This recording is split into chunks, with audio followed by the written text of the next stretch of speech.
نحمده ونصلي على رسول الكريم اما بعد فاعوذ بالله من الشيطان الرجيم بسم الله الرحمن الرحيم رب اشرح لي صدري ويسر لي امري واحلل عقدة من لساني يفقهوا قولي اللهم اني اسالك علما نافعا وعملا متقبلا ورزقا طيبا اللهم انفعنا بما علمتنا وعلمنا ما ينفعنا وزدنا علما. السلام علیکم ورحمۃ اللہ وبرکاتہ. چلے ہم لوگ سورہ ہجر کی تلاوت سنتے ہیں آیت نمبر 85 سے 99 اور پھر بعد میں اس کی اور مزید معلومات حاصل کرنے کی کوشش کریں گے. اللہ تعالی ہم سب کو ان تعلیمات کو اپنے اندر جذب کرنے والا اور اس کے مطابق عمل کرنے کی توفیق عطا فرمائے اور ہر ایک کی تمام کوششوں کو قبول فرمائے اور آخرت میں بہترین اجر اور اللہ تعالیٰ کا دیدار نصیب فرمائے. اللہ تعالیٰ ہم سب کو اور جنت الفردوس کے بلند درجات عطا فرمائے. جی چلے تلاوت شروع کیجئے. السلام علیکم ورحمۃ اللہ وبرکاتہ. وعلیکم السلام ورحمۃ اللہ وبرکاتہ. اعوذ باللہ من الشیطان الرجیم. بسم اللہ الرحمن الرحیم. وما خلقنا السماوات والأرض وما بينهما إلا بالحق إن الساعة لآتية فاصفح الصفح الجميل إن ربك هو الخلاق العليم. ولقد آتيناك 7 من المثاني والقرآن العظيم. لا تمدن عينيك إلى ما متعنا به أزواجا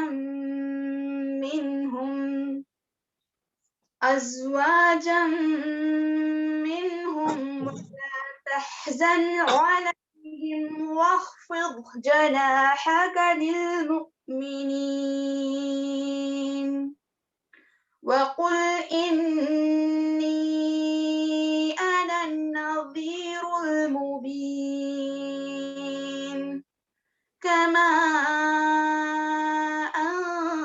أنزلنا على المقتسمين الذين جعلوا القرآن عضين. فوربك لنسألنهم أجمعين عما كانوا يعملون. فاصدع بما تؤمر وأعرض عن المشركين إنا كفيناك المستهزئين. الذين يجعلون مع الله إلها آخر فسوف يعلمون. ولقد نعلم أنك يضيق صدرك بما يقولون فسبح بحمد ربك وكن من الساجدين. واعبد ربك حتى يأتيك اليقين. صدق اللہ العظیم. جزاک اللہ خیر. بارک اللہ فی علمک و صالح عملک. ماشاءاللہ بہت اچھی تلاوت کی ہے. اللہ تعالی ہم سب کو تلاوت کا قرآن مجید کی تلاوت کا حق احسن طریقے سے ادا کرنے کی توفیق عطا فرمائے. قرآن کے ہر ایک حرف اور ہر ایک حرکت کا صحیح حق ادا کرنے والا بنائے اور سب کی کوششوں کو قبول فرمائے جو بھی کوشش کرتا ہے. چلے اعوذ باللہ من الشیطان الرجیم بسم اللہ الرحمن الرحیم. سورہ الحجر آیت نمبر 85. وما خلقنا السماوات والارض اور نہیں پیدا کیا ہم نے آسمانوں کو والارض اور زمین کو وما بینہما اور جو ان دونوں کے درمیان ہے الا بالحق مگر حق کے ساتھ. تو یہاں دیکھیے اس آیت میں الحمدللہ یعنی اللہ تعالیٰ مقصد بتا رہے ہیں کہ آسمان اور زمین کو جو کچھ اللہ تعالیٰ نے پیدا کیا آسمان اور زمین اور جو کچھ اس کے درمیان ہے وما بینہما. ذرا آنکھ اٹھا کر دیکھیے اپنے سامنے اگر نظر آ رہا ہے آسمان تو آسمان اور زمین کے بیچ میں کتنی چیزیں پوری دنیا ہے نا ساری دنیا. تو دیکھیے سبحان اللہ اللہ تعالیٰ یہاں فرما رہے کہ آسمان اور زمین اور جو کچھ اس کے درمیان ہے وہ سب جو ہے وہ ہم نے بیکار بے فائدہ ایسی نہیں پیدا کیا ہے بلکہ ان سب کو پیدا کرنے کا کچھ مقصد ہے کسی خاص مقصد سے اس کو اللہ تعالیٰ نے پیدا کیا لیکن انسان ہے کہ جو اس کو مس یوز کرتا ہے اپنی خواہشات کو پورا کرنے کے لیے اور پھر اس کا نتیجہ بھی ہم لوگ دیکھتے ہیں کہ جب ہم لوگ کسی اللہ تعالیٰ کی بنائی ہوئی جو چیز جس مقصد سے بنائی گئی ہے وہ مقصد کے لیے نہیں بلکہ کچھ اور مقصد سے اپنی خواہش پوری کرنے کے لیے جب ہم لوگ اس کا استعمال کرتے ہیں تو اس کا جو خمیازہ ہوتا ہے وہ ہم سب جانتے ہیں. اور دوسری بات یہاں سے یہ پتہ چلتی ہے یعنی اللہ تعالیٰ نے یہ ساری مخلوق جو ہے نا آسمان اور زمین کے بیچ میں تو ہر چیز آ گئی نا سبحان اللہ. تو یہ ساری مخلوق جو ہے وہ اللہ تعالیٰ نے کسی مقصد جس مقصد سے بنایا ہے نا اللہ تعالیٰ نے ہر چیز کو کوئی بھی آپ دیکھیے آسمان دیکھیے بادل دیکھیے ستارے دیکھیے درخت دیکھیے جانور دیکھیے ہر چیز ہوا پانی سمندر ہر چیز چاند سورج ہر چیز جو ہے جس مقصد کے لیے وہ بنائی گئی ہے وہ اپنا وہی کام کر رہی ہے نہ اس میں وہ آگے بڑھتے ہیں نہ پیچھے ہٹتے ہیں بلکہ جو جس مقصد کے لیے بنایا گیا ہے وہی مقصد وہ اپنا پورا کر رہی ہے.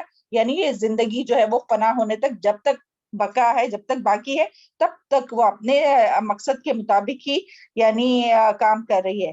اور اسی طرح جس طرح تمام مخلوق کی زمین اور آسمان اور اس کے درمیان جو بھی چیز ہے اس کا مقصد ہے وہ ایک حق کے ساتھ اللہ تعالیٰ نے بنایا. اور ہم لوگ یہاں دیکھیں نا الا بالحق حق کا مطلب ایک کیا ہوتا ہے کہ مقصد کے ساتھ نا. تو جس طرح وہ ساری چیزیں مقصد سے بنایا ہے تو اللہ تعالیٰ نے کیا انسان کو ایسی بے مقصد بنایا کہ ہاں بس جاؤ کھاؤ پیو آرام سے سو اور مزے کرو اور آ جاؤ. نہیں بلکہ ہم سب کی بھی زندگی کا تمام انسانوں کی زندگی کا کچھ مقصد ہے. ہمیں صرف کھانے پینے سونے اور مزے اڑانے اور انٹرٹینمنٹ کے لیے نہیں بھیجا ہے یہاں. کہ دیکھیں سورہ دخان میں اللہ تعالیٰ فرماتے ہیں آیت نمبر 38 39 وما خلقنا السماوات والارض وما بينهما لاعبين ما خلقناهما الا بالحق ولكن اکثرهم لا يعلمون. یعنی اللہ تعالیٰ نے زمین اور آسمان اور جو کچھ اس کے درمیان ہے وہ ایسے کھیلنے کودنے کے لیے نہیں بنایا ہے بلکہ اس کو بنانے کا کچھ حق کے ساتھ بنایا ہے. اور لیکن لوگ جو ہے اس کو اکثر لوگ لا يعلمون نہیں اس کو جانتے. تو یہاں یہی بات آئی ہے کہ اللہ تعالیٰ نے ہر چیز کو حق کے ساتھ بنایا ہے اس کے اور ہر چیز کو بنا کر انسان کی خدمت پر لگا دیا ہے. اور انسان کو کیوں پیدا کیا اللہ تعالیٰ نے انسان اور جن کو انسان اور جنات کو یعنی ہر چیز کو تو انسان کی خدمت پر لگا دیا. اور انسان کو کیوں پیدا کیا تو اللہ تعالیٰ نے اپنی عبادت کے لیے پیدا کیا. وما خلقت الجن والانس الا لیعبدون. مگر انسان جو ہے جب دنیا میں آیا تو یہی چیز بھول گیا اور باقی ساری چیزوں جو اللہ تعالیٰ نے انسان کی خدمت کے لیے رکھے تھے ان چیزوں کے ہی پیچھے ان نعمتوں کے ہی پیچھے وہ بھاگ رہا ہے اور اسی چیز کو جو ہے وہ بھول گیا کہ الا لیعبدوا اللہ تعالیٰ کی عبادت کو ہی بھول گیا. اللہ تعالیٰ ہم سب کو اس کی توفیق عطا فرمائے.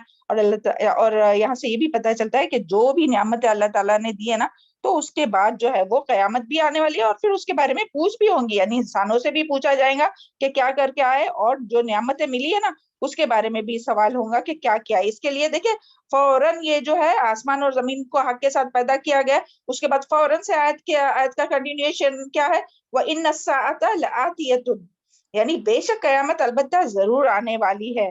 تو یعنی قیامت ضرور آنے والی ہے اور وہ پھر ہر چیز جس کا یعنی قیامت آنے والی ہے اس کا کیا مطلب ہے یعنی ہر چیز جس کا آغاز ہوا ہے جو کہ حق کے ساتھ بنائی گئی ہے تو اس کی انتہا بھی تو ہونی چاہیے نا. ایسا نہیں کہ بس آغاز ہوا اور ختم ہو گیا.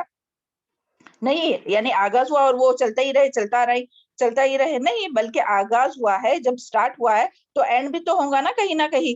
تو اس کے لیے یہاں جو ہے وہ قیامت کی بات آئی ہے کہ وہ آ کر ہی رہیں گی، یعنی جو کام شروع ہوا ہے وہ ختم بھی ہونے والا ہے، جو سٹارٹ ہوا ہے وہ اینڈ بھی ہونے والا ہے۔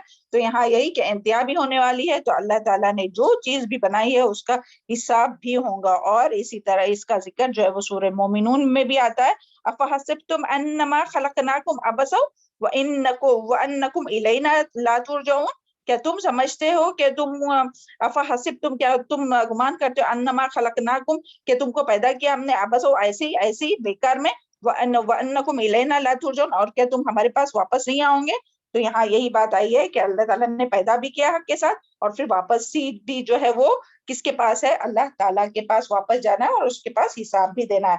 اور پھر اللہ تعالیٰ نے کیا حکم دیا ہے، یعنی اس آیت میں جو ہے دنیا کو مصلحت کے خاطر پیدا کیا ہے وہ بتایا گیا ہے۔ اور آگے اللہ تعالیٰ فرماتے فَاصْفَحِ الصَّفْحَ الْجَمِيلَ، فَاصْفَحِ الصَّفْحَ یعنی کہ پس درگزر کیجئے، فَاصْفَحْ یعنی پس درگزر کیجئے، صفح الجمیل درگزر کرنا خوبصورتی کے ساتھ۔ تو اس میں سب سے پہلے تو یہ حکم جو ہے وہ کس کے لیے، یہ کس کی بات ہو رہی ہے، یہاں نبی کریم صلی اللہ علیہ وسلم کو تسلی دی جا رہی ہے کہ جو لوگ آپ کو ستا رہے ہیں، آپ کو پریشان کر رہے ہیں، اور ان کے ساتھ کیا معاملہ کرنا ہے، یعنی پریشان کر رہے ہیں کس طرح سے۔ کیا ہم سب جانتے ہیں کہ جب نبی صلی اللہ علیہ وسلم نے دین کی دعوت کا کام شروع کیا تو کتنی مخالفتیں آئی، اور خود نبی صلی اللہ علیہ وسلم کے خاندان میں سے، نبی صلی اللہ علیہ وسلم کے قوم کے لوگ ساری مخالف ہو گئے اور اذیت پہنچانے لگے اور مذاق اڑانے لگے اور مانتے بھی نہیں تھے۔ تو اس کے مقابلے میں پھر اللہ تعالیٰ کیا فرما رہے اپنے پیارے رسول صلی اللہ علیہ وسلم کو، فَاصْفَحِ الصَّفْحَ الْجَمِيلَ، اور یہ بات جو ہے وہ یعنی خاص طور پر جو ہے وہ نبی صلی اللہ علیہ وسلم کے لیے، اور نبی صلی اللہ علیہ وسلم کے ساتھ جو ہے وہ ہم سب کے لیے بھی اللہ تعالیٰ یہی حکم دے رہے کہ کس طرح سے درگزر کرنا ہے، یعنی دین کے راستے میں جو بھی تکلیف ہو، جو بھی مخالفتیں ہو، جو بھی ظلم ہو کسی کا، تو اس کو تو اس میں کیا کرنا ہے، یا جو بھی رکاوٹ آئے تو ہمیں یہ سمجھنا چاہیے کہ باطل جو ہے وہ ایک نہ ایک دن جو ہے وہ ختم ہو جائے گا، اور اس کے لیے اللہ تعالیٰ پر بھروسہ کرتے ہوئے درگزر کرنا ہے۔ اور وہ بھی کیسے درگزر کرنا ہے، سفل جمیل، خوبصورت درگزر۔ یعنی ہم لوگ سوچیں گے کہ خوبصورت درگزر کیسا ہوگا نا، کہ کوئی خوبصورتی سے درگزر کرے، یعنی اس طرح سے درگزر کرے کہ سامنے والے کو یعنی بہت خوبصورتی سے درگزر کرے، یعنی ان کے ساتھ بحثوں میں نہ الجھے، نیگیٹو ریئیکشن نہیں شو کرے، تو مگر خوبصورتی سے درگزر کرے۔ اور یہ جو صفات یہاں بتائی گئی نا، یہ جو بات یہاں کہی گئی، فَاصْفَحِ الصَّفْحَ الْجَمِيلَ، کہ پس درگزر کرو، درگزر کرنا خوبصورتی کے ساتھ۔ تو یہ جو بھی دین کا جو بھی کام کرے گا، جو بھی دین کا علم حاصل کر رہا ہے، سیکھ رہا ہے، سمجھنے کی کوشش کر رہا ہے، دین کا طالب علم ہے، تو ان سب میں یہ صفات بہت ضروری ہے کہ اس کے اندر یہ صفات ضرور ہونا چاہیے کہ وہ لوگوں کو خوبصورتی سے درگزر کرنے والا ہے۔ کیونکہ جب تک ہم سب کے ساتھ میں رہتے، جو وہ کرتے وہی ہم کرتے، تو اس پر تو کوئی ناراض نہیں ہوتا ہم لوگوں سے، نہ کوئی مخالفت کرتا ہے، نہ کوئی ناراض ہوتا ہے، نہ کوئی کچھ کسی کو مشکل ہوتی ہے۔ لیکن جہاں ہم لوگوں کو بولنا شروع کرتے، یعنی جب تک اپنے حد تک محدود رہتا ہے، اور جب دین میں کوئی آتا ہے نا، جب دین کا علم حاصل ہوتا ہے، تو وہ انسان جو ہے وہ خاموش بیٹھ ہی نہیں سکتا ہے، کیونکہ یہ جو ہے نا علم جو ہے وہ تو روشنی ہے۔ پیج نمبر 60 ہے یہ، صبا اسکرین پر لائیے پیج نمبر 60۔ تو یہ جو ہے کہ یعنی جب دین آتا ہے تو انسان کو تو یعنی اپنے اسلام میں انڈیویجول دین کا کوئی انڈیویجول کانسیپٹ تو نہیں ہے نا، کہ بس ہاں اپنے دین پر عمل کرو اور بس خاموش رہے۔ تو اگر ایسا ہوتا تو دین تو ہم لوگ تک پہنچتا ہی نہیں تھا، نبی صلی اللہ علیہ وسلم اپنے تک ہی رکھتے اور صحابہ بھی اپنے تک رکھتے۔ تو اس میں کیا ہے کہ جب دین میں آئے تو لوگوں کو بتانا ہے، اور جب لوگوں کو بتائیں گے تو لوگ تو ناراض ہوں گے، مخالفتیں کریں گے۔ تو اس کے لیے یہاں آپ صلی اللہ علیہ وسلم کے ذریعے ہم سب کو اللہ تعالیٰ کیا حکم دے رہے ہیں کہ صف الجمیل کیجئے، بہت اچھے سے خوبصورتی سے درگزر کیجئے۔ تو کس طرح سے ہم خوبصورتی سے درگزر کریں گے؟ تو اس میں سب سے پہلے نمبر 1 پر یہ کہ لوگوں کی باتوں، مخالفتوں کو خوبصورتی سے درگزر کرنا، یعنی ایسے درگزر کرنا کہ جس میں نہ غم ہو، یعنی ایسے نہیں کہ خود بھی غم لے کر بیٹھ گئے اور پھر کام ہی چھوڑ دیا. اتنا غم ہوا لوگوں نے جب مخالفت کی کہ ہاں بھئی یہ کیا ایسا بولتی ہے اور کیا کرتی ہے, تو اتنی مخالفت ہوئی تو ایسا غم لے کر بیٹھ گئے کہ وہ کام ہی چھوڑ گئے. تو وہ غم نہیں کرنا, تردد نہیں کرنا, شکوہ شکایت نہیں کرنا کہ ہاں بھئی ایسا کیوں کہہ رہے, آپ ایسا کیا کہہ رہے, شکوے شکایت نہیں کرنا لوگوں سے, دیکھو ہم تو اچھے کے لیے بول رہے تھے اور یہ ایسا کر رہے, تو شکوے شکایت نہیں کرنا. پھر دوسری بات کہ ان کے لیول پر نہیں آنا, یعنی جو مخالفت کرنے والا ان کے لیول پر آ کر ہم کو نہیں ان کی طرح ویسا کرنا ہے, اور نہ ہی ہم کو غصہ کرنا ہے, نہ گالی گلوچ کرنا ہے. اگر سامنے والا کتنا بھی اپنے ساتھ برائی کے ساتھ بہیو کر رہا ہے تو اس کا جواب جو ہے وہ اچھائی سے بھلائی سے دینا ہے. اور تھرڈ نمبر پر ہے کہ لوگوں کے ساتھ غیر متعلقہ یعنی کہ بحثوں میں نہیں پڑنا کہ وہ بول رہے ہیں ہم بول رہے ہیں وہ بول رہے ہیں پھر ہم بولتے جائیں گے, تو یہ بحثوں میں نہیں پڑنا. یعنی یہ ساری باتیں آئیں گی تو ہوگا سفل جمیل, بہت خوبصورت درگزر کرنا. اگر ہم بحث بھی کر رہے اور ہم سمجھیں گے کہ ہاں ہم تو صبر کر رہے بہت اچھے سے درگزر کر رہے, تو یہ غلط ہے. بلکہ کیا ہے, اس میں بحثوں میں نہیں پڑنا اور پھر انہیں اگنور کرتے ہوئے خوش اخلاقی کے ساتھ اپنا کام جو ہے وہ کنٹینیو رکھنا چاہیے. اللہ تعالی ہم سب کو اس کی توفیق عطا فرمائے. اور یہ جو پیچھے بات آئی نا کہ اللہ تعالیٰ نے ہر چیز کو حق کے ساتھ پیدا کیا ہے, تو ہمیں, لیکن ہم جو ہے وہ حقیقت کو اس کی پہچانتے نہیں ہے نا, چیزوں کی حقیقتوں کو. تو اس کے لیے ہمیں چیزوں کی حقیقت کو سمجھنے کے لیے دعائیں مانگنی چاہیے اللہ تعالیٰ سے. بہت پیاری دعا ہے یہ جو نبی صلی اللہ علیہ وسلم پڑھا کرتے تھے, اللہم ارینی حقیقت الاشیاء کما ہی, کہ اے اللہ مجھے چیزوں کی حقیقت ویسے ہی دکھا جیسے وہ ہے. یعنی وہ اگر اچھی ہے تو اچھی کر کے دکھا تاکہ میں اسے کر سکوں, اس کو سمجھ سکوں. پھر سے ایک بار دعا پڑھتے ہیں, اللہم ارینی حقیقت الاشیاء کما ہی, یعنی اللہ تعالیٰ مجھے چیزوں کی حقیقت ویسے ہی دکھا جیسے وہ ہے. یعنی ایسے نہیں کہ دنیا کی فالتو سی چیز ہے اور اس کو ہم لوگ امپورٹنٹ سمجھ رہے ہیں, تو نہیں. جو چیز حقیقت ہے جیسی ہے ویسی اللہ تعالیٰ ہمیں دکھائے تاکہ ہم اس سے فائدہ اٹھا سکے, اور جو نہیں ہے تو اس کو چھوڑ دے اور غیر اہم کاموں سے نکل کر اہم کام کر سکے. کیونکہ اللہ تعالیٰ نے ہم لوگوں کی زندگی جو ہے وہ حق کے ساتھ کوئی مقصد کے تحت بنایا نا, تو اللہ تعالیٰ ہم لوگوں کو بامقصد کام کرنے کی توفیق دے, غیر ضروری اور غیر اہم کاموں کو چھوڑ کر جو اہم کام ہے وہ کرنے کی توفیق عطا فرمائے. آیت نمبر 86 دیکھتے ہیں, 87 ملکت نہیں آگے کا 86 جی, ان ربک هو الخلاق العلیم, کہ بے شک ان ربک بے شک رب تیرا هو الخلاق العلیم, وہی خلاق ہے جاننے والا ہے ماہر. یعنی یہ ساری چیز جو بنائی ہے نا حق کے ساتھ, اللہ تعالیٰ نے آسمان زمین اور بیچ کی جو بھی چیز ہے وہ حق کے ساتھ بنائی ہے. سبحان اللہ. تو اللہ تعالیٰ یہاں کیا فرماتے, یعنی کیا آیا ہے کہ ان بے شک تیرا رب جو ہے وہ خلاق, یعنی بہت خلاق جو ہے نا وہ سپرلیٹیو ڈگری ہے, صرف خالق نہیں, صرف پیدا کرنے والا نہیں بلکہ ماہر پیدا کرنے والا. خلاق کا کیا معنی ہے, ماہر پیدا کرنے والا, زبردست پیدا کرنے والا, بہترین کاریگری, یعنی مبالغہ کا یہاں سیگا ہے. تو یہاں کیا ہے کہ آپ یعنی آپ کا پروردگار ہی سب کچھ پیدا کرنے والا ہے اور خوب جاننے والا ہے. خلاق العالم بھی ہے نا, جاننے والا بھی ہے, یعنی پیدا بھی کرنے والا ہے, سب کچھ پیدا بہت اچھا پیدا کرنے والا بھی ہے اور خوب جاننے والا بھی ہے. تو یہ آیت آخرت کی دلیل ہے کہ اللہ تعالیٰ ہی قیامت برپا کرنے پر قادر ہے, کیونکہ وہ سب کچھ پیدا کرنے والا ہے اور کسی بھی چیز کا پیدا کرنا اس کے لیے مشکل نہیں. وہ جانتا ہے کہ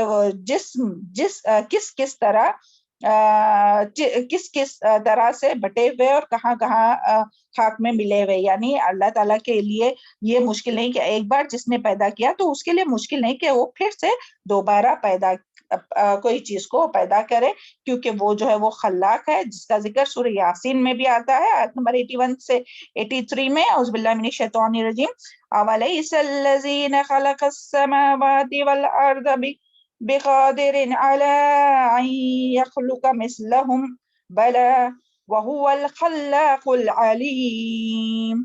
تو اس میں بھی یہی صفت کا ذکر ہے کہ اللہ تعالیٰ جو ہے وہ بہت بہترین, بہت بڑا زبردست خلاق یعنی پیدا کرنے والا ہے. تو اللہ تعالیٰ کے لیے کوئی بھی مشکل نہیں کہ وہ جو ہے وہ چیزوں کو یا ہر انسانوں کو دوبارہ پیدا کرے. یہاں یہی بات تھی.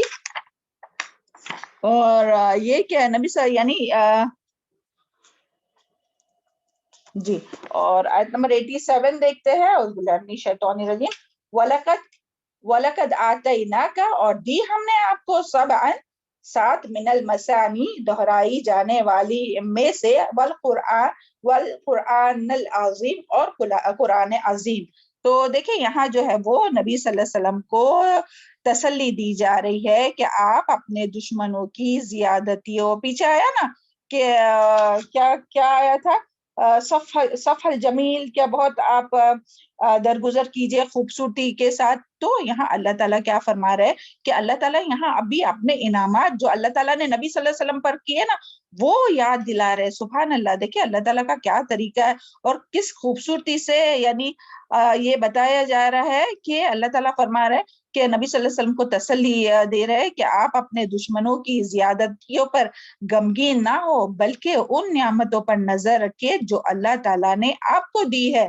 اور دیکھیں یعنی اگر مشرکین مکہ کے پاس سرداری ہے، مال و دولت ہے، اور پاور ہے، سب کچھ ہے، لیکن اور اس کے لیے وہ اکڑتے ہیں اور مخالفت کرتے ہیں اور حق کو جھٹلاتے ہیں نا، تو اللہ تعالیٰ یہاں نبی صلی اللہ علیہ وسلم کو اس طرح سے تسلی دے رہے کہ ان کو جو ملا وہ تو دنیا کی چیزیں ہیں، مگر جو آپ کو ملا ہے آپ اس پر نظر رکھیے.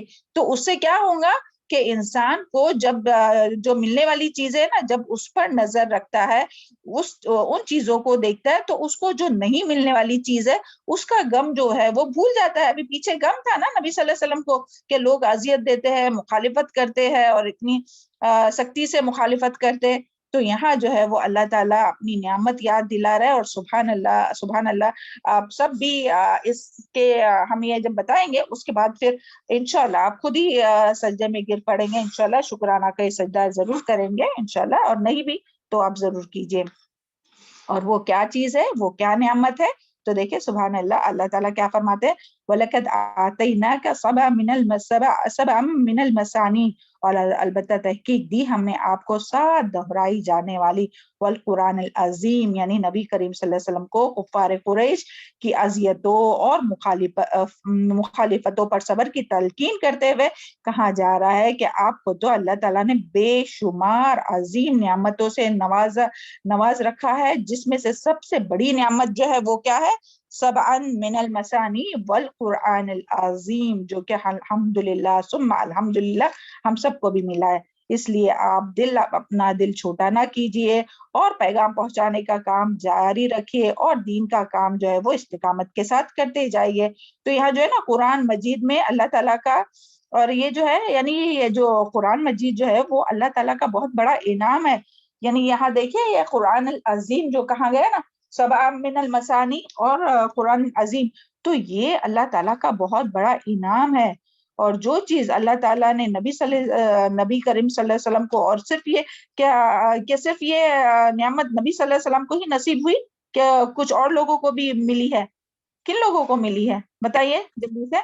امت مسلمہ امت مسلمہ کو، تمام لوگوں کو، تمام مسلمانوں کو. اور اب یہاں کس کو ملی ہے؟ سب کو، ہم سب کو ملی ہے، ملی ہے نا. ہم سب کو ملی ہے. امت مسلمہ کو تو ملی ہے، اور اس کے پیچھے کون کیا کرتا ہے کیا نہیں کرتا وہ بھی جانتا ہے اللہ تعالیٰ، سب جانتا ہے.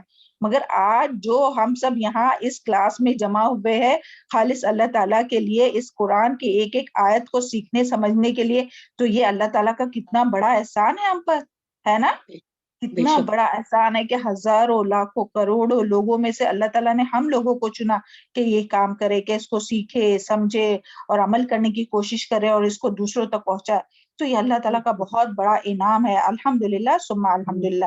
اس لیے ہمیں اس کے ملنے کے بعد یعنی جو دنیا کی چیزیں نہیں مل رہی نا، کیونکہ جب ہم لوگ کلاسز جاتے ہیں اور جب ہم لوگ سیکھنے لگتے ہیں اور سمجھنے لگتے ہیں تو دنیا تھوڑی تھوڑی کٹتے جاتی ہے نا. یعنی اگر کوئی جاب کرتا تھا تو جاب چھوڑنا پڑتا ہے، وہاں سے تھوڑی مالی نقصان ہوتا ہے. اور اگر سمجھو پہلے جو ہم لوگ اسٹائل کرتے تھے یا جو بھی کرتے تھے، اللہ تعالیٰ کی نافرمانی اللہ تعالیٰ معاف فرمائے، اور ابھی ہم لوگ حجاب کرتے یا جو بھی اپنے آپ کو مائنس کرتے جا رہے اللہ تعالیٰ کی رضا کے لیے، اپنے وہ ساری چیزوں سے کٹ آف ہو رہے.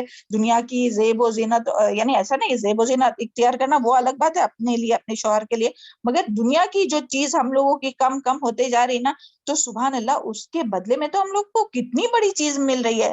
تو اس کے لیے ہمیں غم نہیں کرنا چاہیے کہ ہاں ہمارے تو وہ اتنے اچھے ساتھی تھے, ہمارے اتنے اچھے فرینڈس تھے, وہ ہمارے کزن تھے, وہ ہماری کتنی بات سنتے تھے, وہ ہم کو کتنا بلاتے تھے, وہ تو ابھی نہیں آتے ہمارے پاس اور نہ ہم کو سنتے ہیں اور نہ ہم ہمارے سے بات کرنا چاہتے. تو یہ کوئی بھی چیز جو بھی چلی گئی نا اس کا غم نہیں کرنا چاہیے, کیونکہ ہمارے پاس تو قرآن عظیم ہے. سبحان اللہ, اللہ تعالیٰ کا لاکھ لاکھ شکر ہے نا.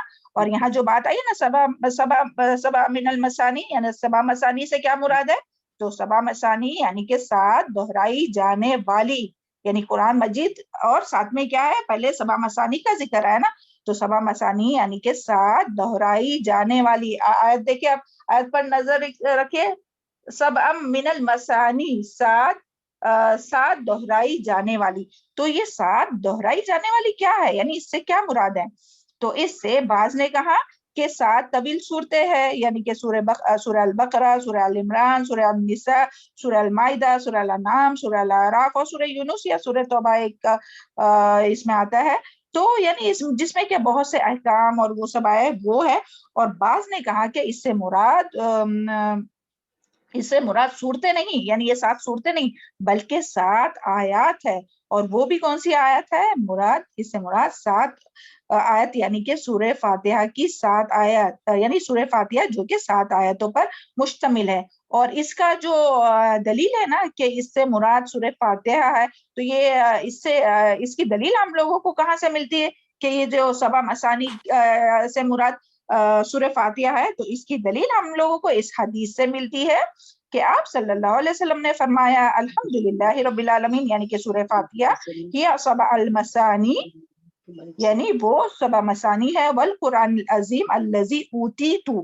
صحیح بخاری کی حدیث ہے, ترجمہ ہے الحمدللہ رب العالمین, یعنی کہ سورہ فاتحہ سبع مثانی یعنی کہ بار بار دہرائی جانے والی آیت ہے, اور وہ قرآن عظیم ہے جو مجھے دیا گیا ہے. یعنی یہ دونوں چیزیں نبی صلی اللہ علیہ وسلم نے کیا فرمایا کہ یہاں سبع مثانی سے کیا پتا چلا کہ یہ سورہ فاتحہ کے بارے میں بات ہو رہی ہے. اس حدیث سے ہم لوگوں کو پتا چلا. تو اللہ کے رسول نے فرمایا کہ مجھے سورہ فاتحہ بھی دی گئی اور قرآن عظیم بھی مجھے دیا گیا. اور اس کے ریفرنس میں اور بھی ایک حدیث آتی ہے, حضرت ابو ہریرہ رضی اللہ عنہ سے روایت ہے کہ رسول اللہ صلی اللہ علیہ وسلم نے فرمایا ام القرآن ہی سبع المثانی والقرآن العظیم. صحیح بخاری کی حدیث ہے. ام القرآن یعنی کہ سورہ فاتحہ, ام القرآن ہم سب جانتے ہیں نا, ام القرآن کس کا نام ہے, کون سی سورت کا نام ام القرآن ہے؟ سورہ فاتحہ. سورہ فاتحہ جی سورہ فاتحہ کا ام القرآن یعنی کہ سورہ فاتحہ ہی سبع مثانی اور قرآن عظیم ہے. تو یہاں سورہ فاتحہ کو سبع مثانی یعنی کہ 7 بار بار دہرائی جانے والی آیت کیوں کہا گیا ہے؟ تو دیکھیں یعنی ہم سب یہ جانتے ہیں اچھی طرح سے. اچھا آپ بتائیں چلے کہ فرض نماز ہم لوگوں کی کتنی, ایک دن میں فرض نماز ہم کتنی رکعت پڑھتے ہیں؟ جلدی سے حساب لگا کے بتائیں گے؟ دیکھیں کون جلدی سے کرتا ہے. جی 17 بارک اللہ فیک. ہاں 17. اور سنت نماز ہے, سنت نماز ہم لوگ کی دن میں کتنی رکعت ہوتی ہے؟ سنت مؤخدہ 12 رکعت. تو سبحان اللہ ٹوٹل کتنی ہوئی ہے؟ 17 اور 12 17 اور 12 29. تو دیکھیں صرف ایک دن میں ہی ہم لوگ 29 مرتبہ جو ہے وہ سورہ فاتحہ پڑھتے, یعنی یہ جو 7 آیت ہے نا وہ ہم پڑھتے. اور یہ صرف فرض اور سنت کی بات ہوئی. اس کے بعد پھر نفل نمازیں جو جتنی پڑھتا ہے اتنی زیادہ, چاہے اشراق ہو, چاشت ہو, تہجد ہو, یا مغرب سے پہلے کی ہو یا عصر سے پہلے کی ہو. تو سبحان اللہ, تو ایسی سب ملا کے تو کتنی زیادہ ہو جائیں گے نا. تو اسی لیے جو ہے وہ یہ بار بار یعنی جو آئے نا دہرائی جانے والی, بار بار دہرائی جاتی ہے نا. اور کیا نماز ہو جاتی ہے سورہ فاتحہ کے بغیر؟ نہیں ہوتی میڈم. نماز جو ہے وہ ہم لوگ پیچھے سورہ فاتحہ کی تفسیر میں یہ پڑھ چکے یہ والی حدیث کہ سورہ فاتحہ کے بغیر کسی کی بھی نماز مکمل نہیں ہوتی, چاہے وہ مقتدی کے ساتھ پڑھے یا اکیلے پڑھے, امام کے ساتھ پڑھے یا اکیلے پڑھے. چلے یہاں تک یہ بات معلوم ہوئی. پھر یعنی سورہ فاتحہ جو ہے وہ, اور اس کی کیا وجہ ہے کہ سورہ فاتحہ جو ہے نا وہ پوری یعنی تعلیمات کا خلاصہ ہے, جتنی بھی تعلیم ہے نا اس کا خلاصہ ہے. اس کے بارے میں آتا ہے کہ اللہ تعالیٰ نے جتنی بھی کتابیں نازل کی ہیں وہ 4 کتابیں ہیں, تورات, انجیل, زبور اور تورات, انجیل, زبور اور قرآن. اور پھر یہ 4 کتابیں جو ہے وہ قرآن مجید میں محفوظ کیا گیا، یعنی پھر اس کو تصدیق کرنے والی ہے نا قرآن مجید جو ہے وہ پہلے جتنی بھی کتابیں تھی اس کی تصدیق کرنے والی ہے نا، تو اس کو جو ہے وہ قرآن مجید میں محفوظ کیا گیا، اور جو کچھ قرآن مجید میں ہے اس کا خلاصہ کس میں ہے؟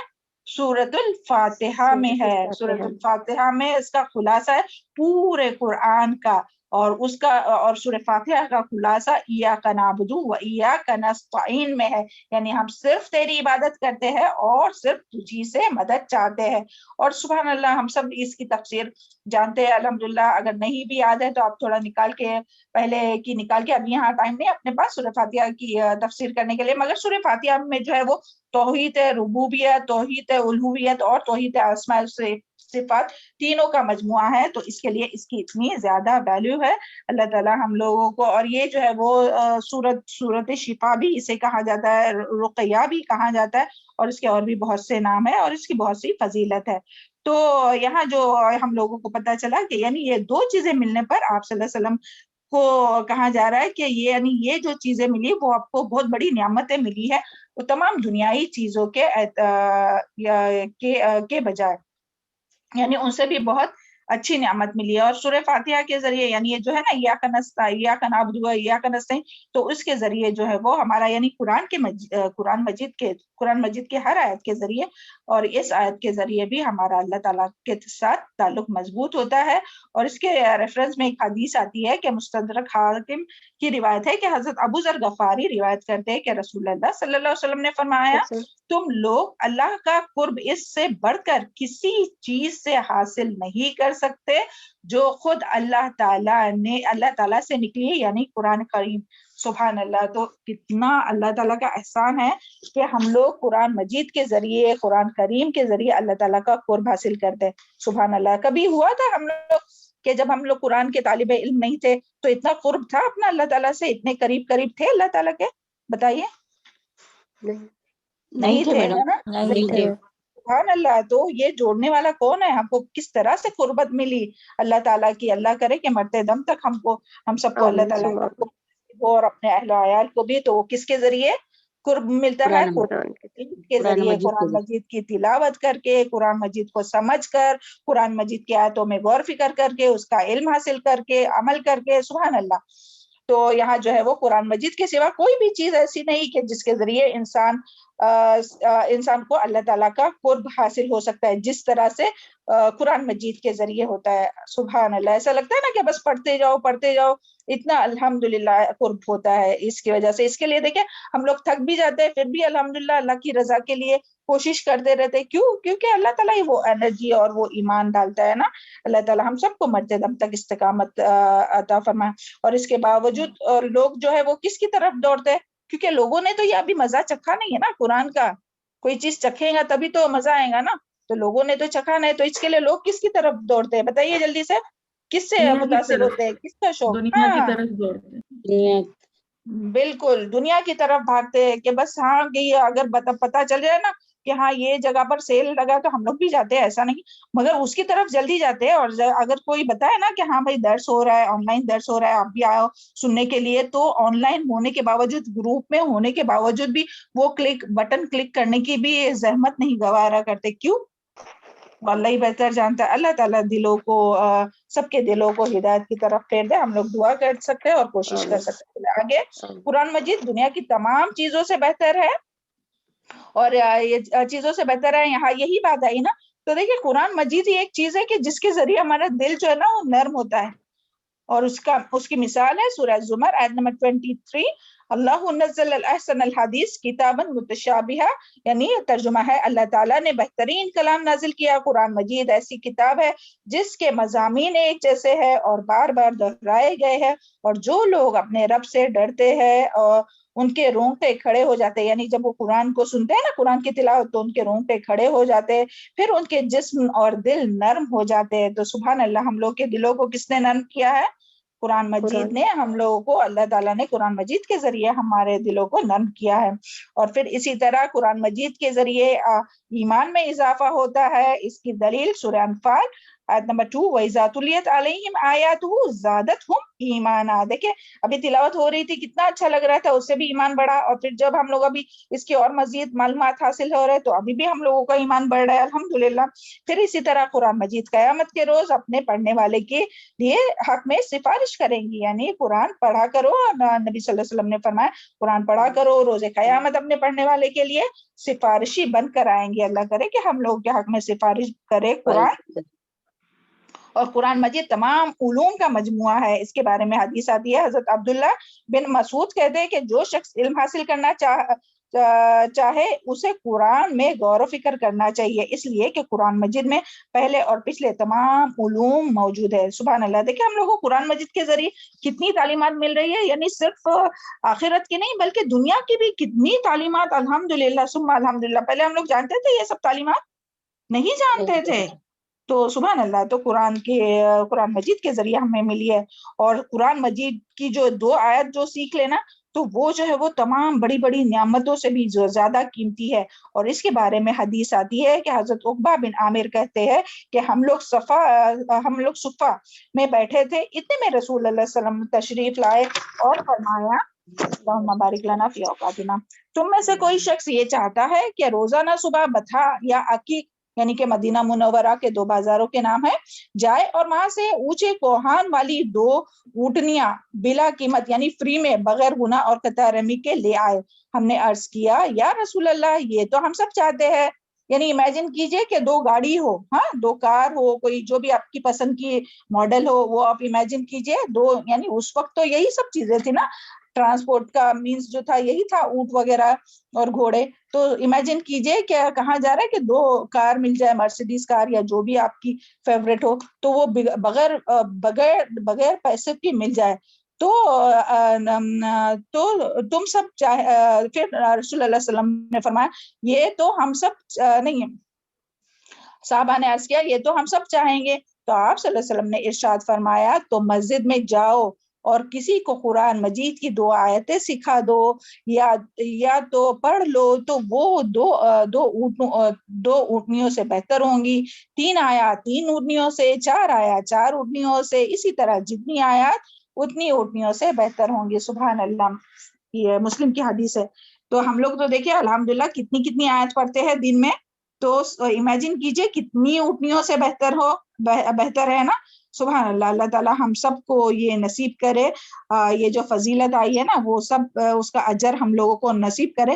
لیکن میری بہنوں کتنے لوگ ہیں ہم میں سے جو اپنی, آج دیکھنے دو کتنے لوگ ہیں, 42. اوکے. اور کتنے لوگ ہیں جو ایبسنٹ ہیں, اور کیوں ایبسنٹ رہتے ہیں؟ چھوٹی سی بات پر کلاس چھوڑ دیتے.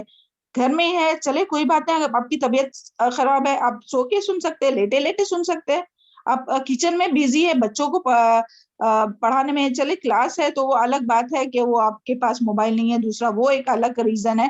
لیکن بغیر کوئی عذر کے کتنے لوگ ایسی ہی کلاس چھوڑ دیتے. تو کتنی بڑی یہ جو فضیلت ہے اس سے ہاتھ دھوتے, کتنا بڑا نقصان ہے, کتنا بڑا خسارہ ہے.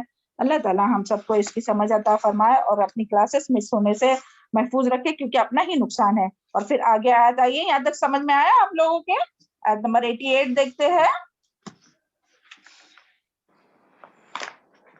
وَلَا تَمُدَّنَّ عَيْنَيْكَ, اور نہ تو لمبی کر دراز کر اپنی دونوں آنکھیں, إِلَىٰ مَا مَتَّعْنَا, طرف اس کے جو فائدہ دیا ہم نے, بھی ساتھ اس کے ازواج منہم, کئی قسموں کو یا کئی گروہ کو, ان میں سے منہم ان میں سے, ولا تحزن, اور نہ تو غم کر, علیہم ان پر, وقفد اور جھکا لے, جناح کا اپنے کندھے, للمؤمنین مومنوں کے لیے. سبحان اللہ. دیکھیں اللہ تعالیٰ کتنی اچھی طرح سے یعنی نبی صلی اللہ علیہ وسلم کے ذریعے ہم سب کی بھی رہنمائی فرما رہے ہیں نا, کہ کیا کہا جا رہا ہے کہ تو نہ لمبی کر, دراز کر اپنی آنکھیں, یعنی یہاں جو ہے نا تمدن عینی کا یعنی نظریں دوڑانا یا دیر تک دیکھنا, تمنا کرنا, یا یہ دیکھنا کہ ہاں وہ اس کے پاس تو اتنا ہے میرے پاس تو کچھ بھی نہیں ہے. یعنی جو دین میں آئے, جو قرآن مجید کے اس مجلس میں آئے, جو قرآن کا علم حاصل کرے, دین کا علم حاصل کرے, پہلے تو ہم لوگ یا نبی صلی اللہ علیہ وسلم کے بارے میں بات کریں گے, اس کے بعد میں کامن اس پہ آئیں گے.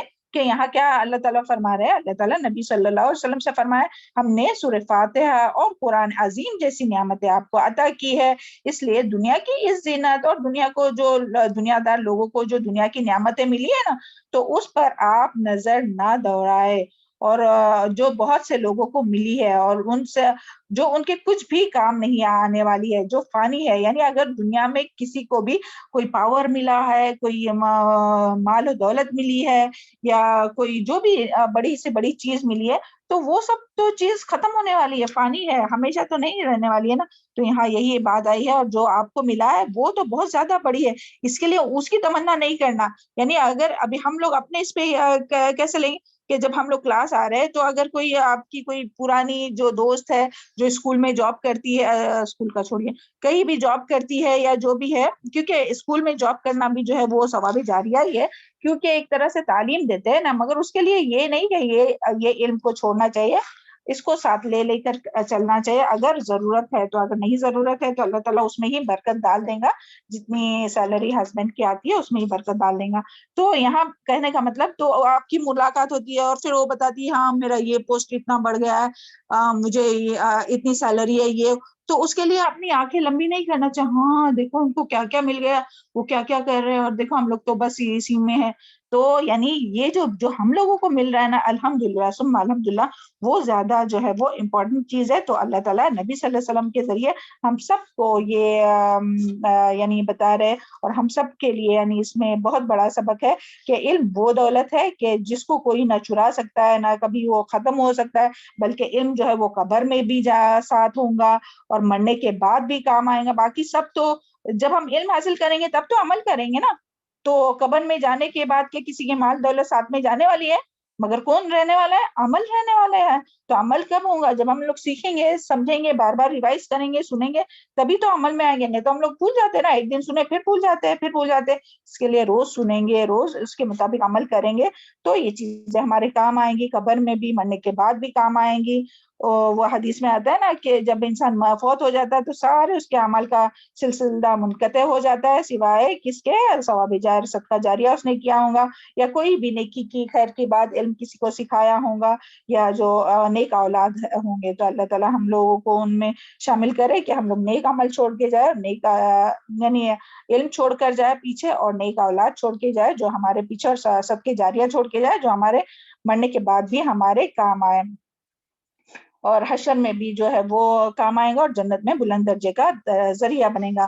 اور یہاں جو کہا گیا نا وَلَا تَحْزَنْ عَلَيْهِمْ، اور پھر ان کے اوپر غم نہ کرو، وَلَا تَحْزَنْ عَلَيْهِمْ، یعنی تو غم نہ کر. تو یعنی کس بات پر غم نہ کر؟ اللہ تعالیٰ کس بات پر غم کرنے سے منع کر رہے نبی صلی اللہ علیہ وسلم کو؟ یعنی لوگ جو آپ کو جھٹلا رہے ہیں تو اس پر بھی غم نہ کرو، اور پھر لوگ جو گمراہ ہو رہے ہیں، جو تو وہ یعنی ان میں جو بگاڑ آ رہا ہے، تو ان میں اس کے لیے بھی غم نہیں کرو، اور بلکہ کیا کرو؟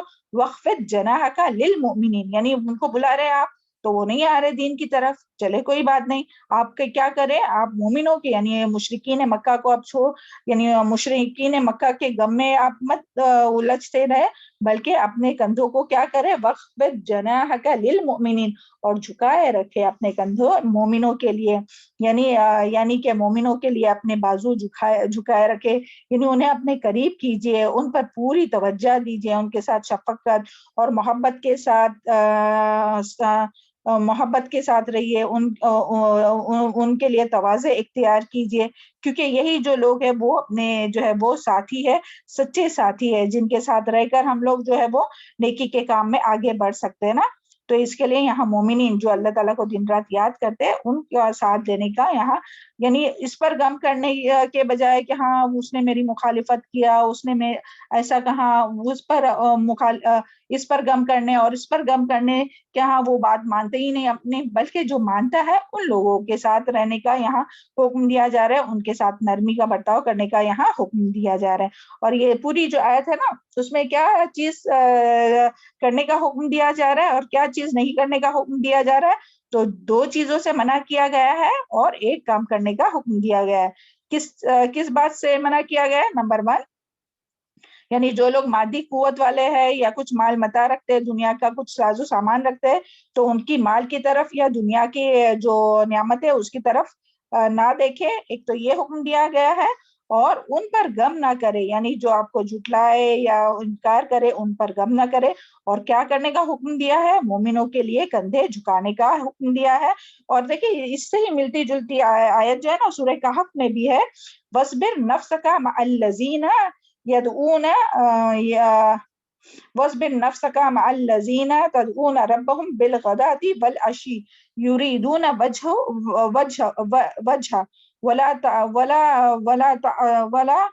وَلَا تَعْدُ عَيْنَيْكَ عَنْهُمْ تُرِيدُ زِينَةَ الْحَيَاةِ الدُّنْيَا۔ تو سورہ کہف آیت نمبر 28 میں بھی اس کا ذکر ہے کہ اللہ تعالیٰ نے نبی صلی اللہ علیہ وسلم کو کیا فرمایا کہ آپ جو ہے وہ ان لوگوں وَاصْبِرْ نَفْسَكَ، اپنے نفس کو آپ کن لوگوں کے ساتھ رکھے؟ مَعَ الَّذِينَ، ان لوگوں کے ساتھ تدعون جو بلاتے اپنے رب کو صبح اور شام، یعنی جو اللہ تعالیٰ کو دن رات یاد کرتے، ان لوگوں کے ساتھ آپ رہیے۔ یریدون وجہ، اور وہ کیا چاہتے؟ اللہ تعالیٰ کی رضا، اللہ تعالیٰ کا چہرے کا دیدار چاہتے، تو ایسے لوگوں کے ساتھ آپ رہیے۔ ولا اور نہ اپنی آنکھوں کو لمبا کیجیے یا نہ ان کی طرف نگاہیں کیجیے، اور نہ تمنا کیجیے ان لوگوں کی طرف کہ جو صرف دنیا کی زینت کے پیچھے بھاگ رہے ہیں۔ تو ان لوگوں کے ساتھ دینے کے بجائے کن لوگوں کا ساتھ دے؟ یعنی جو اللہ تعالیٰ کو دن رات پکارتے ہیں اور جو اللہ تعالیٰ کی رضا چاہتے ہیں، تو ایسے لوگوں کا ساتھ دیجیے۔ تو اس کا فائدہ کیا ہوگا؟ اس کا فائدہ یہ ہوگا کہ دنیا کے غم جو ہے وہ دنیا کا غم نہیں ہوگا، اور پھر آخرت کی انسان کو فکر ہوگی، اور ان لوگوں کے ساتھ رہ کر ایمان بھی مضبوط ہوگا، اور یہی جو ساتھی ہے وہ مخلص ساتھی ہے۔ تو یہاں یہی بتایا جا رہا ہے۔ تو اللہ تعالیٰ ہم سب کو بھی اس کی توفیق عطا فرمائے کہ ایسے لوگوں کا، مخلص لوگوں کا ساتھ ہم لوگ دنیا میں بھی دے، تاکہ اپنا بھی ایمان بڑھے اور غم نہ ہو، دنیا کے نہیں ملنے کا غم نہ ہو، بلکہ آخرت کی فکر ہو اور ایمان مضبوط ہو۔ اور اپنے یہاں یہی بات آئی ہے، اور یہاں جو ہے نا کہ اس آیت میں ہمارے لیے یعنی یہ جو پوری آیت ہوئی تو اس میں ہمارے لیے کیا سبق ہے؟ تو سب سے نمبر 1 کہ سورہ فاتحہ اور قرآن کریم جیسی نعمتوں کے مقابلے میں دنیا کی ہر چیز حقیر اور فانی ہے۔ اس لیے ہمیں اس نعمت کے ملنے پر کیا کرنا چاہیے؟ شکر۔ ابھی آپ لوگ شکرانہ کے اس کا سجدہ کیجئے، ہاں، یا تو جب آپ کو کرنا ہے مگر یاد سے کیجئے۔ دوسری بات، دوسروں کی ظاہری یا عارضی یعنی جو ٹیمپرری جو خوشحالی جو ملی ہے نا، تو اس پر حسرت نہیں کیجیے۔ یعنی اگر دوسروں کو کچھ دنیا میں فائدہ ہو رہا ہے، دنیاوی فائدہ، تو اس پر حسرت نہیں کیجیے، کیونکہ جو ہمیں مل رہا ہے وہ زیادہ امپورٹنٹ ہے نا دنیا کی چیزوں سے۔ نمبر 3، انسان جب ملنے والی نعمتوں پر نظر رکھے اور اس کا شکریہ ادا کرے، تو جو نہ ملنے والی چیز ہے اس کا غم اس کو بھول جاتا ہے۔ تو یہ بھی سبق ہم لوگ کو اس آیت سے ملتا ہے۔ اور چوتھی بات یہ کہ دین کی راہ پر چلتے ہوئے دنیا کے چھوٹنے یا کم ہونے کا غم نہ کرے، یعنی کبھی بھی اس بات کا غم نہیں کرنا چاہیے کہ دنیا چھوٹ رہی ہے، لوگ چھوٹ رہے ہیں، لوگ ہمارے سے بات نہیں کرنا چاہ رہے کیونکہ ہم دین میں آ گئے، تو اس کا غم نہیں کرنا چاہیے۔ اور خود سے جو ہے وہ ہم لوگوں کو لوگوں سے تعلقات قائم رکھنا ہے، یعنی ہمیں نہیں چھوڑنا ہے لوگوں کو، لوگ اگر ہمیں چھوڑ بھی دے تو ہمیں لوگوں کو نہیں چھوڑنا ہے اور ان کے حقوق ادا کرتے رہنا چاہیے۔ اور پھر حدیث میں بھی آتا ہے کہ وہ شخص جس کو اللہ تعالیٰ نے قرآن کی نعمت دی ہے، پھر وہ اگر کسی اور چیز سے مرعوب ہو تو پھر وہ دراصل وہ قرآن کی ناقدری کرتا ہے۔ اللہ تعالیٰ ہم سب کو اس سے محفوظ رکھے۔ یعنی قرآن کی نعمت ہم لوگوں کو ملی، لیکن اس کے باوجود بھی ہم لوگ دوسری چیز سے اگر اٹریکٹ ہو، مائل ہو اس کی طرف، دنیا کی طرف، تو پھر یہ کیا ہے؟ قرآن کی ناقدری ہے۔ اللہ تعالیٰ ہم سب کو اس سے محفوظ رکھے۔ امید کرتے ہیں یہاں تک آپ لوگوں کو سمجھ میں آئی ہوں گی بات۔ آیت نمبر 89، وَقُلْ إِنِّي أَنَا نَذِيرٌ الْمُبِينٌ، اور کہہ دیجئے بے شک میں ڈرانے والا کھلم کھلا۔ تو یعنی یہاں آپ صلی اللہ علیہ وسلم لوگوں کو یعنی یہاں کیا بتایا جا رہا ہے کہ آپ کہہ دیجئے کہ میں تو ڈرانے والا ہوں کھلم کھلا، یعنی آپ صلی اللہ علیہ وسلم لوگوں کو دردناک عذاب سے ڈرانے والے ہیں کہ آپ کی تکذیب کرنے والوں پر کہیں اس طرح کا عذاب نازل نہ ہو جائے جس طرح پہلے انبیاء کہ پہلے جتنے انبیاء بھی آئے تھے اور ان کو جس طرح سے ان کی قوم نے جھٹلایا، تو ان پر جو عذاب آیا وہی عذاب، اسی طرح کا عذاب کن پر آئے گا؟ جو بھی نبی صلی اللہ علیہ وسلم کو جھٹلائے گا، تو یہاں تو مراد اس سے مشرکین مکہ ہے، اور پھر رہتی دنیا تک تمام لوگ جو بھی جھٹلائیں گے تو ان لوگوں کو اسی طرح عذاب آئے گا جس طرح قوم لوط، قوم شعیب اور ہجر میں رہنے والے یعنی قوم سمود پر عذاب آیا تھا۔ اور یہ جو ہے نا کہ پیغمبر لوگوں کو اللہ کے عذاب سے ڈراتے، تو اس کے ریفرنس میں یہ حدیث ہے۔ حضرت موسیٰ یہ کسی کے پاس ابن کثیر ہے تو پلیز کھولیے پیج نمبر، کس کے پاس ہے ابن کثیر کی تفسیر؟ پیج نمبر نکالیے 524۔ آپ میں سے کسی کے پاس ہے تو جلدی سے نکالیے۔ حضرت ابو موسیٰ رضی اللہ عنہ سے روایت ہے کہ رسول اللہ صلی اللہ علیہ وسلم نے فرمایا، ملا کسی کے پاس ہے؟ نہیں ہے، چلے پھر ہم ہی پڑھتے ہیں، یہ حدیث بس پڑھنی تھی۔ میری مثال اور دین کی مثال جس کے ساتھ اللہ تعالیٰ نے مجھے مبعوث فرمایا ہے اس شخص کی طرح ہے جو اپنی قوم کے پاس آ کر یہ کہے کہ اے میری قوم، میں نے اپنی آنکھوں سے ایک لشکر دیکھا اور میں علانیہ طور پر ڈرانے والا ہوں، لہٰذا نجات پا جاؤ، نجات پا جاؤ۔ یعنی نبی صلی اللہ علیہ وسلم کس طرح سے ڈرایا کرتے تھے کہ اپنی قوم کے پاس جا کر کیا کہتے تھے کہ ایک لشکر آ رہا ہے تو آپ ڈر جاؤ تو نجات پا جاؤں گے۔ تو قوم کے ایک گروہ نے تو اس کی اطاعت کی، یعنی کچھ لوگوں نے اطاعت کی، بات مان لی، وہ راتوں رات اطمینان اور سکون کے ساتھ چل پڑے تو وہ نجات پا گئے، اور ایک گروہ نے اس کی تکذیب کی اور وہی ٹھہرے رہے تو صبح کے وقت لشکر نے انہیں آ لیا اور تباہ و برباد کر دیا۔ پس اس شخص کی مثال جس نے میری اطاعت کی، اس دین کی پیروی کی جسے میں لے کر آیا ہوں، اور اس شخص کی مثال جس نے میری نافرمانی کی اور جس دین کو میں لے کر آیا ہوں اس کی تکذیب کی۔ یعنی یہ حدیث کے ذریعے ہم لوگوں کو پتہ چلتا ہے کہ کس طرح سے نبی صلی اللہ علیہ وسلم جو ہے وہ اپنے لوگوں کو یعنی تمام لوگوں کو ڈراتے تھے، اور جو بھی نبی صلی اللہ علیہ وسلم کی بات مانے گا تو ان کے لیے جو ہے وہ نجات کا ذریعہ بنے گا، اگر نہیں مانیں گے تو وہ جو ہے وہ ہلاک ہو جانے والوں میں سے ہے۔ یہ اس کا ذکر ابن کثیر کی حدیث میں آیا اور یہ بخاری کی حدیث ہے۔ چلے آیت نمبر 90 دیکھتے ہیں۔ اعوذ باللہ من الشیطان الرجیم۔ کما انزلنا علی المقتسمین، کہ کما الذین جعلوا القرآن عضین، یعنی کہ کما جیسا کیا انزلنا نازل کیا ہم نے، یعنی کیا نازل کیا ہم نے؟ عذاب علی المقتسمین، بانٹ لینے والوں میں سے یا تقسیم کرنے والوں میں سے یا قسمیں کھانے والوں میں سے، الذین وہ لوگ جعلوا جنہوں نے کر دیا قرآن کو عضین ٹکڑے ٹکڑے۔ تو یہاں کیا بات آ رہی ہے کہ یعنی نبی صلی اللہ علیہ وسلم کے ذریعے کروایا جا رہا ہے کہ یاد رکھو میرے جھٹلانے والوں کو بھی، یعنی جو بھی نبی صلی اللہ علیہ وسلم کو جھٹلائے گا انہیں بھی ویسا ہی عذاب پہنچے گا جیسے مقتسمین پر نازل ہوا۔ اب یہ مقتسمین کا کیا مطلب ہے؟ مقتسمین روٹ ورڈ کیا ہے؟ جلدی سے کوئی بتائے گا؟ مقتسمین جی تو یہ اس کا روٹ ورڈ ہے، تو اس سے دونوں بھی چیز بنتی ہے، تقسیم کرنے والے بھی بنتے ہیں اور قسمیں کھانے والے بھی۔ کیا بنتا ہے؟ تقسیم کرنے والے بھی اور قسمیں کھانے والے بھی۔ تو یہاں جو ہے وہ مقتسمین سے کیا مراد ہے تو اس کے بارے میں جو ہے وہ علماء کی مختلف رائے ہے۔ اس میں سے نمبر 1 یہ کہ جو بھی یعنی تقسیم سے ہے نا، یہ ایک تو اس کا میننگ کیا ہے تقسیم کرنا، اور ایک دوسرا کیا میننگ بتایا ہم نے؟ جلدی سے بتائیے۔ قسمیں کھانا، بارک اللہ فی علمی، قسمیں کھانا۔ ایک تو یہ تقسیم کرنا اور دوسرا کیا ہے؟ قسمیں کھانا۔ تو پہلا میننگ دیکھتے ہیں کہ دین کو تقسیم کرنے والے جو بعض باتوں کو مانتے ہیں اور بعض کو نہیں مانتے، یعنی وہ جنہوں نے فرقے بنا لیے، تو یہ کیا ہوا؟ تقسیم کرنے والے، ہے نا؟ تو اس سے وہ لوگ مراد ہے، یعنی ایسے لوگوں پر بھی پھر عذاب آئے گا، جیسے کہ قوم لوط، قوم شعیب اور ان لوگوں پر جو ہے نا ویسے عذاب ان لوگوں پر بھی آئے گا۔ اللہ تعالیٰ سب کو محفوظ رکھے۔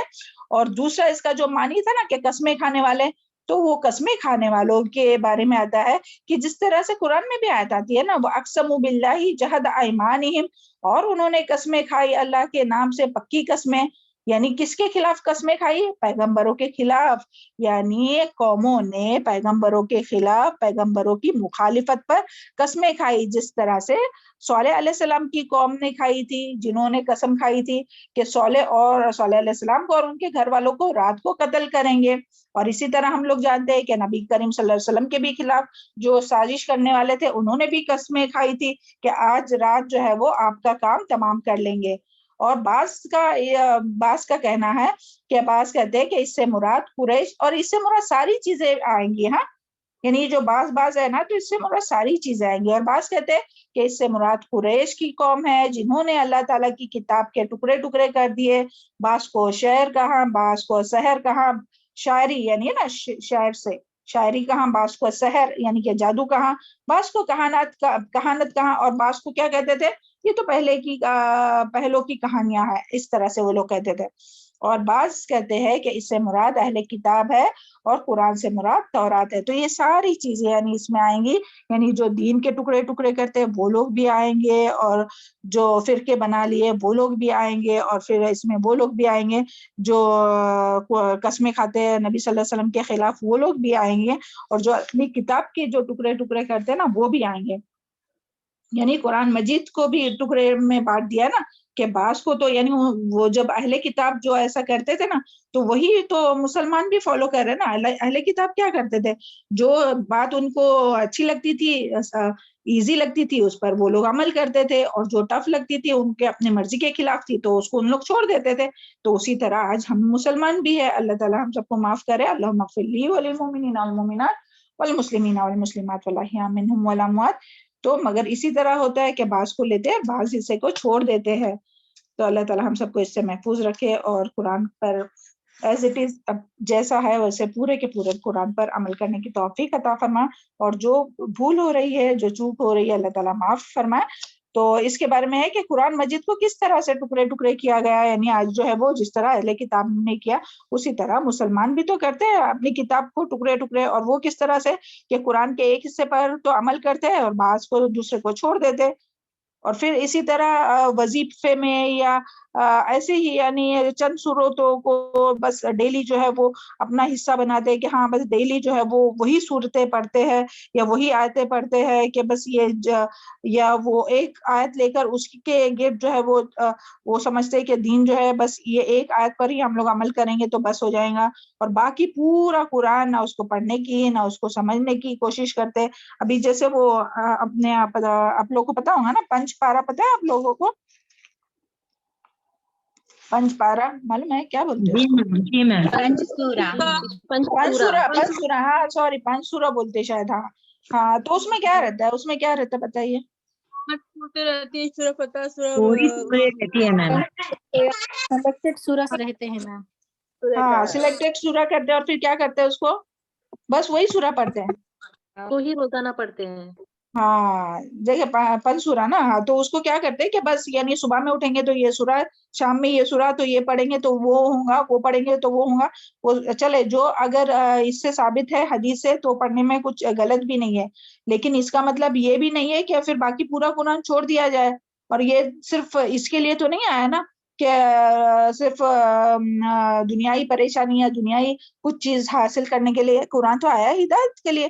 تو ہدایت کب ملیں گی؟ جب اور پورا قرآن شفا ہے، یہ نہیں کہ صرف چند آیت پڑھنے سے آپ کو شفا ہو جائیں گی، دل کے تمام بیماری دور ہو جائیں گی، نہیں، یہ تو پورا قرآن لینا ہے ہمیں، پورا قرآن پڑھنا ہے، پورا قرآن سمجھنا ہے، اس پر عمل کرنا ہے۔ اور پھر دوسرا جو ہے وہ کس طرح سے اس کو ٹکڑے ٹکڑے کرتے ہیں کہ قرآن خوانی میں دیکھیں آپ سب کو اس کا ایکسپیرینس ہوگا، اللہ تعالیٰ معاف کرے، جو بھی ہم لوگوں کا برتاؤ تھا قرآن مجید کے ساتھ جب ہم لوگ اس کا علم نہیں رکھتے تھے، کہ دو لوگ بیٹھ کے یعنی قرآن خوانی کرتے اور ایک ایک پارا پڑھتے یا تو آدھا آدھا پارا، کبھی کبھی وہ ایسا ہوتا ہے کہ جلدی ختم کرنے کا رہتا ہے نا، بس ابھی ایک ہی پارا باقی ہے، چلو آدھا آدھا، ایک پیج یہاں سے ہم پڑھ رہے، دوسرا پیج دوسری کوئی پڑھ رہی ہے۔ تو کبھی ہم لوگ دنیائی کوئی تعلیم کی کوئی بھی کتاب میں ایسا کبھی زندگی میں کیے کہ ہاں چلو اسکول میں ٹیچر نے پڑھ کے آنے بولے تو ایک پیج تو خود پڑھ رہے اور ایک پیج اپنی بیٹی پڑھ رہی ہے، کبھی کیے ہیں؟ تو وہ اللہ تعالیٰ کی کتاب کے ساتھ ہم لوگ ایسا کرتے ہیں۔